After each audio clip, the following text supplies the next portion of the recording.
Hello, and thank you for joining us today for another Tissue Gnostics webinar.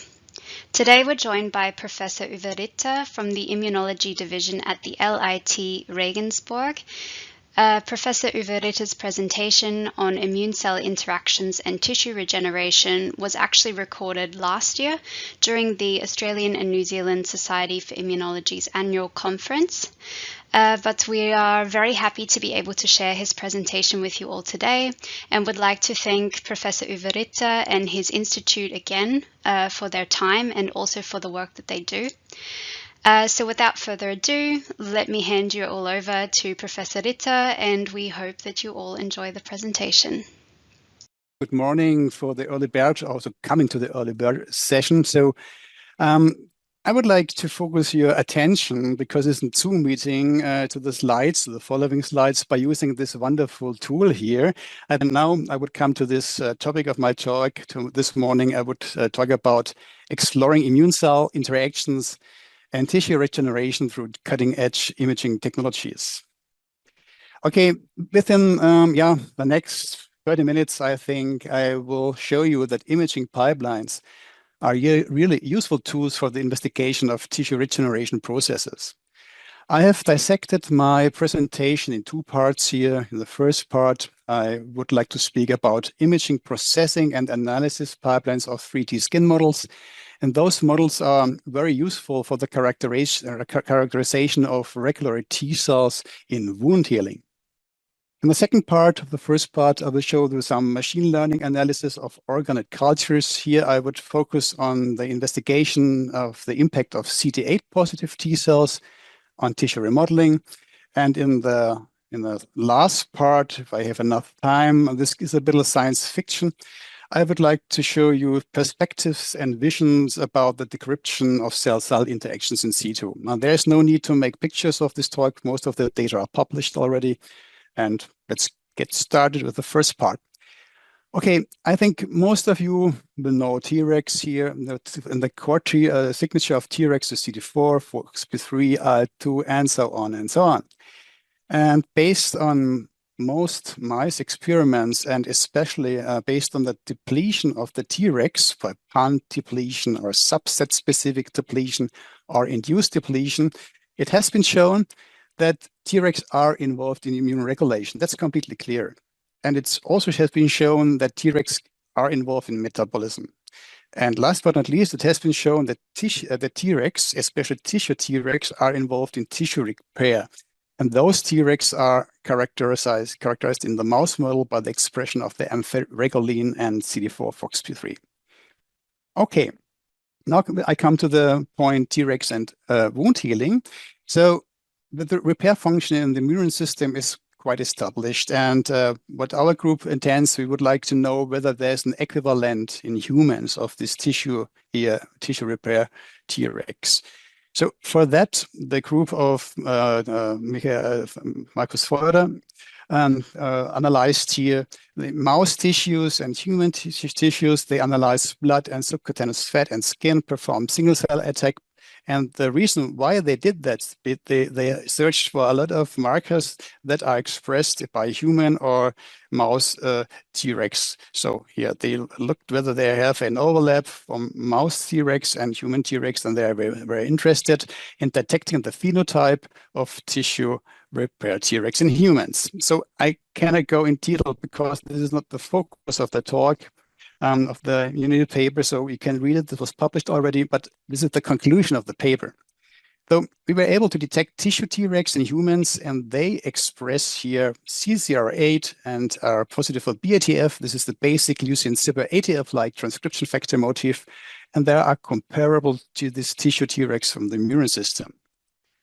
And molecular analysis revealed that those tissue Tregs here show a TFH, a follicular helper T cell differentiation program. And this gives us a big advantage because in this concept, we can generate from naive T cells here, Tregs, TFH-like tissue Tregs, and we can look for functional analysis or tissue repair functions. And this is the pipeline of the experiment. So what we did is we isolated the tissue Tregs from PBMCs from the blood. We enriched them by CD25. And furthermore, we did some FAC sorting here for this special marker CD45 and here for CD45RI because we would like to analyze, first of all, to isolate antigen-naive Tregs. And then we stimulated those naive Tregs with IL-2 to generate this IL-2-derived Tregs. And we would like to induce these TFH-like Tregs that are similar to the tissue Tregs by adding these components, IL-2, IL-12, IL-21, IL-23, and TGF-beta. After that, we put here the transect and IL-2 to these T cells. They were further activated and harvested here the supernatant from this Tregs. So we have two supernatants from the IL-2 Tregs and from the tissue, for the putative tissue repair Tregs. And what we did, so we did in contact with Florian Gröber and Becker in Würzburg, also in Germany, because this group has established a very nice 3D skin model. In this model, so they put the human epidermal keratinocytes in these PET inserts, in these plastic tubes here. And then the keratinocytes grow and grow and grow, and they build up a very nice, here you can see it, a very nice epidermal compartment. This is funny. But then we can add a dermal punch. We can put a hole into the epidermal compartment, and then the keratinocytes start to close this area. This is also called wound healing. And then we would like to know whether the supernatant of this TFH-like Tregs accelerates this wound healing or the supernatant from the IL-2 Tregs accelerate this wound healing. We did a time kinetic and we cutted this epidermal pieces there with the cryostat. And our aim was here, I have prepared here something. We would like to measure this new built stratum corneum in the structure here. So this was our aim. So the task was clear. The task was we have to build up a software-based dissection of colors and structures from this epidermal compartment because we would like to quantify the new stratum corneums in regard of the wound healing effect of a supernatant from the different Tregs. Okay, I hope your beamer is good enough and I hope you can see it. This is quite pink here. This structure is really pink. Depends on the counterstaining. So we have here the epidermal tissue, here the stratum granulosum, the stratum basale, and this is a polycarbonate matrix of this 3D skin model. And our aim was a color and structure separation, and this is quite sophisticated. And I would like to explain this to you. You know this guy, this is the pink panther, and I hope you will see this footpad here with the beamer, and as you can see, it's very difficult to detect the footpad within the background. And this is exactly what the software will do. The software will reduce the background and the footpad becomes very clear. So the footpad is our epidermal compartment. But that's not enough because when you reduce the contrast then and convert this color to color pink to grayscale, you can see only one structure of the footpad. And you have seen within the epidermal compartment a lot of colors, a lot of different shades. And this was also very ambitious for us to dissect all these colors and put all the colors here to one color into the grayscale. So this was done. So this is an example. So this blue was converted to this form, and this form was converted to the grayscale to this one, and so on and so on. And now we have 5 structures, and you can measure this footpad very, very precise. And this was exactly done by the software. So the software detects here the structures here from the epidermal compartment. Here we have the matrix shades. Here we have the blue shades. Here we have the pink shades. And more or less, the software integrates by the subtraction of all the shades that are not in correlation with this epidermal compartment here. And then as a result, the stratum corneum is detected. This can be shown in the lower pictures here. Again, we have the tissue matrix. We have the matrix with the polycarbonate layer. We have the epidermal compartment here, and we have exact measurement of the stratum corneum. And if you are interested in measuring the number of keratinocytes here in the epidermal compartment, this can also be performed by the software.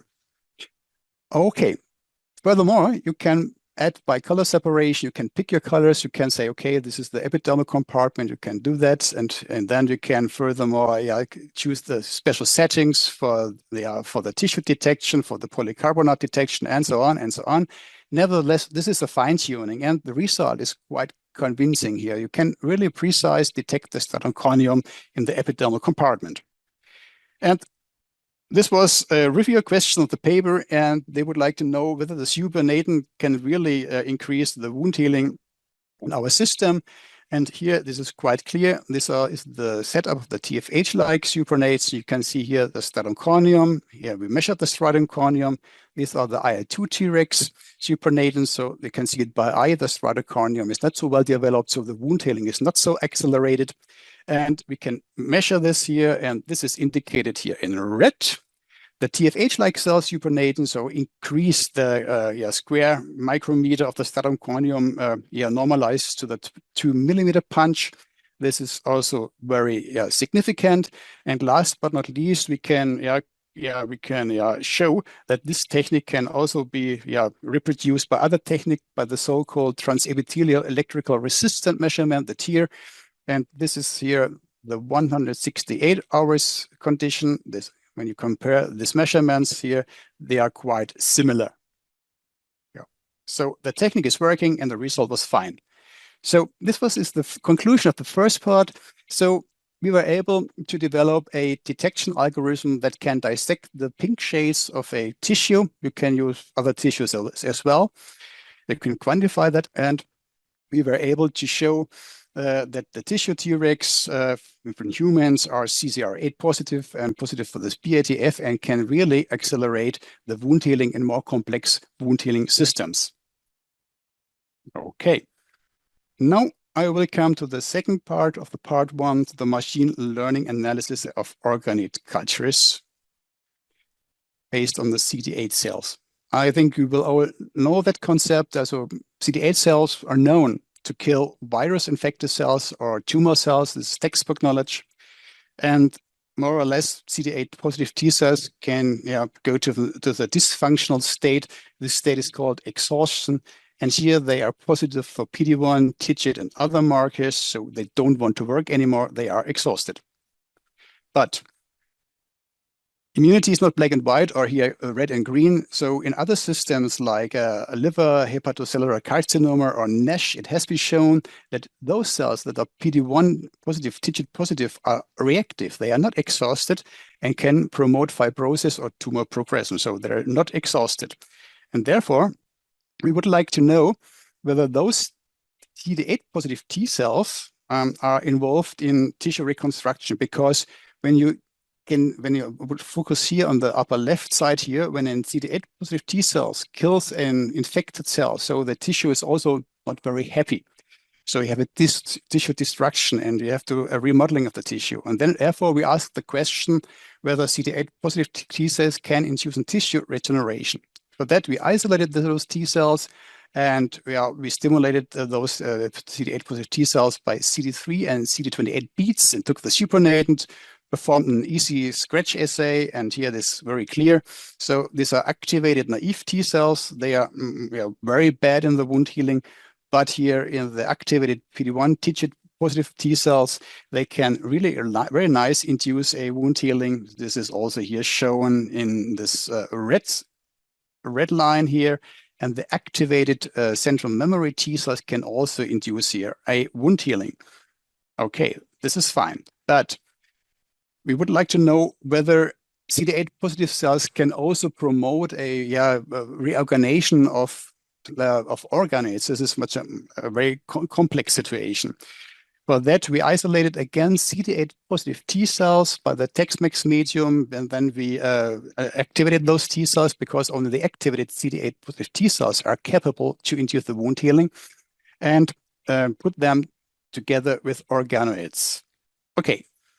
Organoids are simple tissue-engineered cell-based in vitro models that recapitulate many aspects of the complex structures and function of corresponding in vivo tissues. Not all, but it's a kind of a in vitro model of in vivo tissues.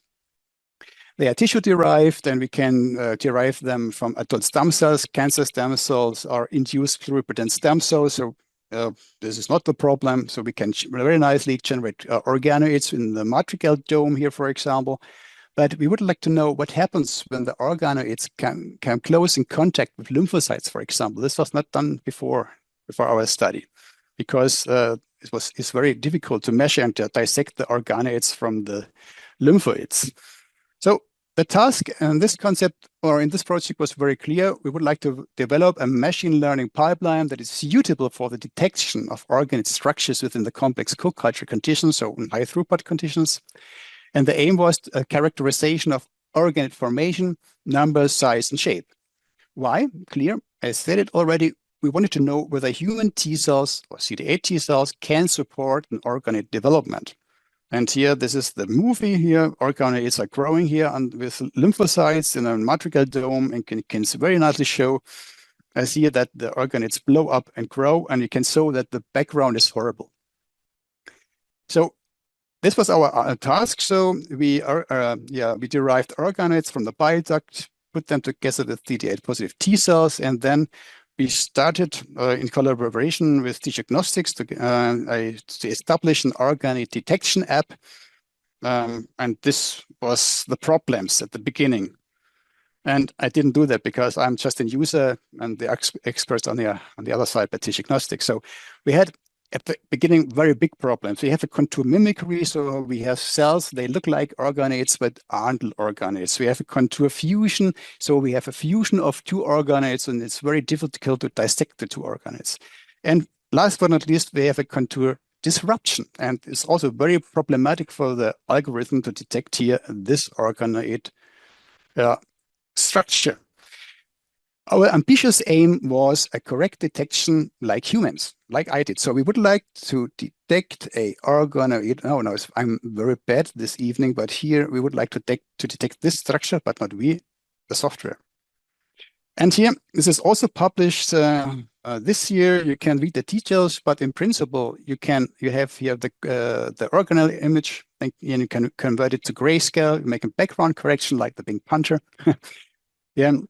Then in the next step, you can see the membrane of the organoids and the software that dissects between the membrane of the organoids and the background of the lymphocytes and the other structures. You can correct them, and you can really split the background from the organoids very well, and you have a layer specification of your organoids. Is quite nice here. And furthermore, you can adjust the size and the compactness when you are not very confident or very happy with the results. And then you can use this very nice tool, the classifier training tool. And I will show the details in the next slide. So what is the classifier? The classifier is a machine learning machine, and you can train the algorithm by marking the tissue here and by marking here the organoid boundary, so the organ membrane, and the organoid and the machine learning algorithms will learn and is trained, and the detection here is very nice. Okay, this is the result of machine learning here, and this is the human detection, and I think in my opinion, so it's very good. Okay. We did a quality control of the measurements, of the area measurements, and the detection as well. So here we have a manual delineation. This was done by our PhD students in the lab. So this was a very boring work. They are sitting here and marking the organoids, and the colored filled lines is detected by the machine learning. Here, level 1 is low compact structures. Level 2 is a very high compact structure. Level 3 is a very, very high compaction. And then we have performed a linear regression model here. We compared the organoid size by manual detection and by the software detection, and this was very, very good. So the R level is very precise. So this gives us a very good feedback. The detection algorithm is running, and the app can be used to perform studies. And I will show you, this is just not the major project. This was a side project. we tested here CD8 positive T cells in the presence of epidermal growth factors in combination with organoids. And what we did, we loaded a lot of different images into the classifier program. We trained the classifier, and then we have analyzed the organoids. And you can see that the cells, you can determine the total number of organoids. You can see that in the presence of EGF, the total number is reduced. You can analyze the number of organoids with a special size, for example, between 18,000 and 60,000 micrometer, or 60 and 120,000 micrometers. You can also see that EGF is a dampening effect. Then you can analyze the compactness, the shape of the organoids, and you can see that in the presence of organoids, okay, they are a little bit not so very nice round, but yeah, this is an effect, and you can count the individual size of organoids very precisely. So the software is running, and I come now back to the story of the CD8 T cells, or the role of CD8 T cells in stem cell-driven organoid development. So we generated here from the bile duct our organoids. We put the organoids together with the CD8 positive T cells and measured the organoid development under the matrix dome. And these are results here, also published by expert paper here this year. We can see that CD8 positive cells from different donors increase. So the number of organoids in our system here, this is the line here, and this is another method to show that this is really in fact, this was we measured here the total area of the organoids, so the sum of the organoids, and this is also very convincing that in the presence of CD8 positive T cells, we can see an increase of the organoid development. Okay, this is part one, the role of CD8 positive T cells in wound healing. So our task was to develop a pipeline for the detection of organoids. This was fine. And then we also can show that our findings also indicate that the cytotoxic effector program of CD8 positive cells is tightly linked to a regeneration program, both of which are evoked upon a T cell stimulation. So CD8 positive T cells can kill other cells, but in parallel, they induce a tissue regeneration program. And this is quite smart. Okay, this was the part one. Then I will come to part two. If I have time, yes.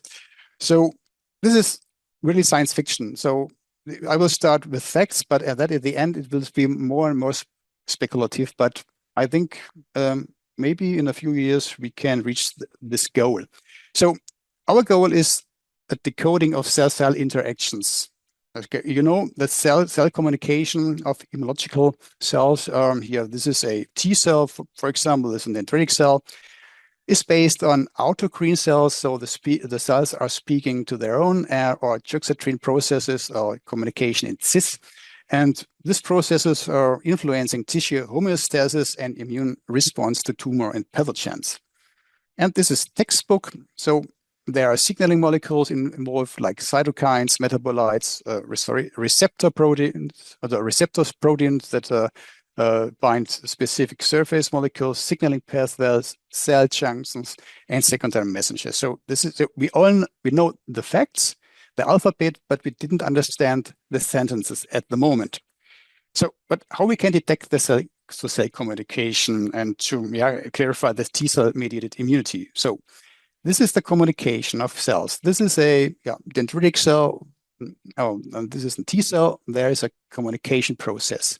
And the consequence of a communication is no phenotype modification. So there's no activation. So the cells are a little bit of boring. But the other consequence will be a phenotype modification of both of the T cell and the dendritic cell. You all know that we are working, all the people in the world are working with single-cell RNA-seq and single-cell FACS analysis, and then we can describe the transcriptome and the phenotype of each single cell here. But you don't know which cell has been in contact before or did the job to activate the other cells. You cannot answer this question by a single-cell analysis. This is impossible.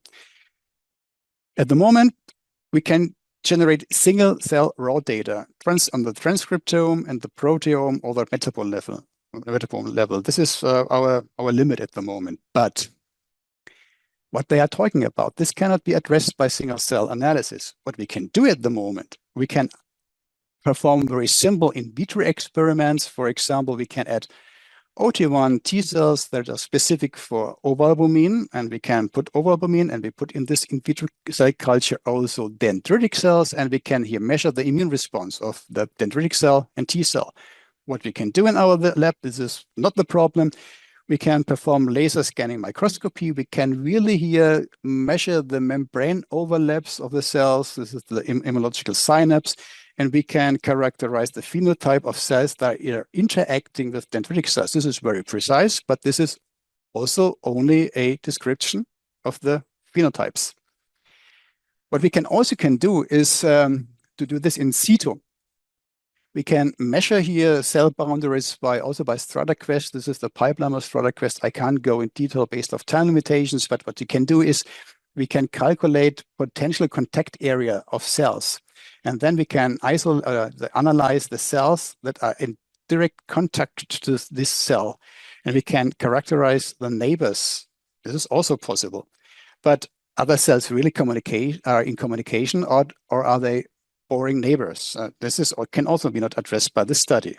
Therefore, the decryption is very complex, and therefore we did the following. We have performed the following experiments in the past. So we have the APCs, we have defined antigen, we have a T cell receptor or overspecific T cells, we added the ovalbumin, and then we measured single cell FACS, double cell FACS, we analyzed the doublets, we measured single cell RNA-seq and DC-RNA-seq from this front.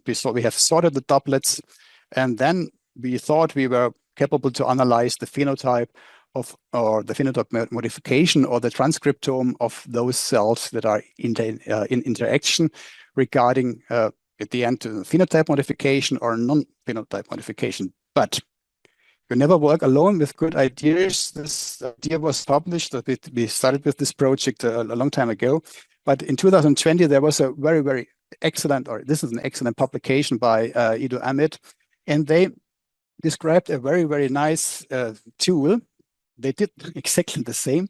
They kept it simple. They used APCs, defined antigen T cell receptor, antigen T cells, and then they isolate the T cells here, the dendritic cells, and the conjugates, doublets, for example, and then they performed a single cell analysis and the PIC analysis. PICs are physically interacting cells. And what they did, they developed a PIC-seq algorithm, and this PIC-seq algorithm allows the dissection of dendritic cells and T cells by single cells. This is not the problem, but with this PIC-seq, they can really analyze the core signature of DCs or T cells that are sticking together there. And this is very important because there is no need to isolate doublets and dissect the doublets. So they can really characterize the crosstalk of physically interacting cells. Important, I go back, this is only possible when both cell subsets are transcriptional distant. When they are transcriptionally related, this technique is not functional. And therefore, I was very fascinated about this technique, and I have written an opinion article that is also published this year. So what I explained this technique, so it's not my idea, so it's, okay, this wasn't parallel development, but what they did, or what can be done, you can analyze the single cells, you can analyze the PICs, they can sequence your single cells on the PICs, you can run your PIC-seq. This is based on the pre-processing, integration, deconvolution, and differentiation of the data. If you are interested, you can read the opinion article and the publication of Giladi. And the idea behind that concept is now, this is a little bit science fiction at the moment, but it is possible.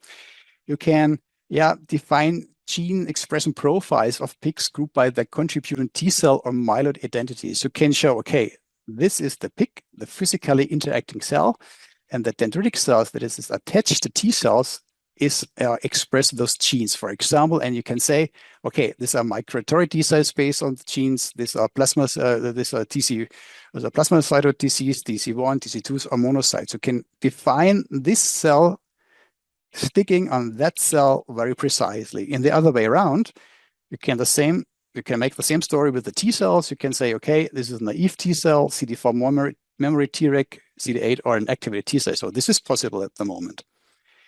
Okay, when you know that, when you know the profile of physically interacting cells based on your experiments, based on your data, can be ovalbumin or other antigens, you know exactly the gene profiles of migratory antigen-presenting TCs, so you can know exactly they are producing, that's just an example here, these core signatures, and you know exactly that T cells are interacting with PCs, so they are really interacting, are positive for that marker here. When you know that, you can create a panel. You can choose antibodies with fluorescence, for example, and then you can perform a multiplex staining. Okay, you need a microscope with plus 20 samples. This can be done at the moment, for example, with the Maxima machines or with other systems.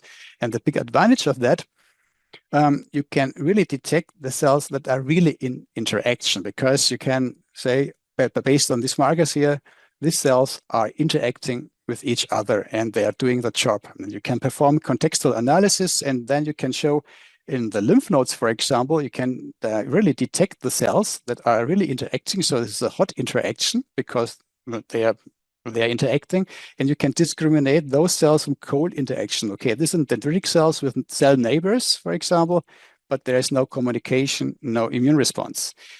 This is quite fine. On here, I think we are very near to describing the very near neighbors. This is possible, and we can detect the cells that are really in communication.